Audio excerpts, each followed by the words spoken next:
Alam nyo guys, wala pa akong nakikita ang totoong mayaman na hindi marunong mag-budget. Magkaiba yung malakas kang kumita ng pera sa marami kang pera. Minsan yung mga tao, iniisip nila na yung mga yayaman, nakatira sa malaking mansyon, may mga sports car na madami. Pero madalas, meron din silang financial struggle na the same sa mga taong living paycheck to paycheck. At sa totoo lang, mas mayaman pa yung taong walang ipon kaysa sa kanila. Kasi most likely, mas marami silang utang just to finance their rich lifestyle. Ito quick history lang about royal budget.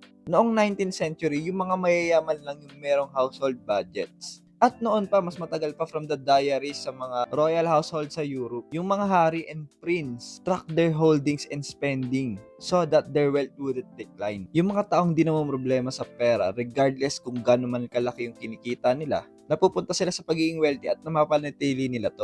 Wala pa akong nakikitang mayaman na hindi marunong mag-budget, pero hindi ibig sabihin na binibilang nila kada piso o tinatak nila kada kape na iniinom nila. Ang ibig sabihin lang, meron silang plano sa pera nila at sinusunod nila to. They focus more on saving and investing than spending to make sure na hindi sila sasobra sa budget.